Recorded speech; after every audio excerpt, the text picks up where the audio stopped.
আসসালামু আলাইকুম। সবাইকে জানাচ্ছি রমজান মোবারক। আসছে ঈদুল ফিতর। আমরা তো ঈদে কম বেশি সবাই সেমাই রান্না করে থাকি। আজকে আমি আপনাদেরকে খুব সহজে শাহী সেমাই দুধে ভিজিয়ে রান্না করে দেখাবো। সেমাই রান্নাটা ভালো লাগলে অবশ্যই চ্যানেলটা সাবস্ক্রাইব করবেন আর ফেসবুক থেকে দেখলে পেজটি ফলো করে রাখবেন। প্রথমে আমি নিয়ে নিলাম গরুর দুধ। এখানে যদি গরুর দুধের বদলে আপনার কনডেন্স মিল্ক দেন বা গরুর দুধ দেন তাও ভালো লাগবে। আমি দুধটাকে চুলার উপর ফুটাতে দিয়ে দিলাম। যতক্ষণ না ফুটছে অপেক্ষা করছি।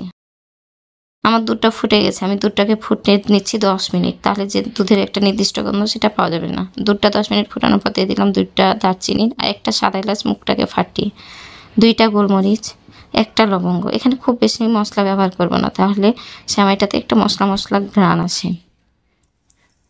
দিয়ে দিলাম কাপ চিনি। এখানে আমি হাফ কাপ চিনি দিয়েছি। আর আপনারা অবশ্যই চেষ্টা করবেন মেজারমেন্ট কাপের মাপ করে নেওয়ার। এখানে আমি দুধ হয়েছে আমার মেজারমেন্ট কাপের 4 কাপ। আমি দুধ চিনিটাকে ভালোভাবে নেড়ে চেড়ে নিলাম। আর দুধটাকে একটু সময় ধরে ফুটাবেন, তাহলে দুধের যে নির্দিষ্ট গন্ধ সেটা পাওয়া যাবে না। দিয়ে দিচ্ছি 1/3 কাপ গুঁড়ো দুধ। এখানে অবশ্যই গুঁড়ো দুধটা দেওয়ার চেষ্টা করবেন, তাহলে আপনার সেমাইটা খেতে খুব মজা লাগবে। আর যদি চান যে কি আমি গুঁড়ো দুধ দিব না কনডেন্স মিল্ক দেবো, সেটাও দিতে পারেন। আর গুঁড়ো দুধ যদিও না দেন তাও ভালো লাগবে, তাহলে অবশ্যই চিনির মাপটা একটু বাড়িয়ে দিবেন। 1 চিমটি লবণ। আর দুধ দেওয়ার পরে অবশ্যই দুধটাকে ভালোভাবে নাড়বেন, নাহলে তলা পেকে যাবে। আমি দিয়ে দিচ্ছি শাহী সেমাই 2 কাপ। 2 কাপ সেমাই রান্নার জন্য কিন্তু এখানে 4 কাপ দুধ পারফেক্ট। সেমাইটা দেওয়ার পরে ভালোভাবে নেড়ে চেড়ে নিচ্ছি। আর ঘড়ির কাঁটা ধরে 2-3 মিনিট সিদ্ধ করলে সেমাইটা খুব সুন্দর হয়ে সিদ্ধ হয়ে যায়। আমার সেমাই রান্না করতে কিন্তু বেশি সময় লাগেনি, যেহেতু দুধটা ফুটাতেই 10 মিনিটের মতো সময় লাগে, তারপরে আর সময় লাগে না। আমি একটু নেড়ে চেড়ে সেমাইটাকে রান্না করে নিলাম।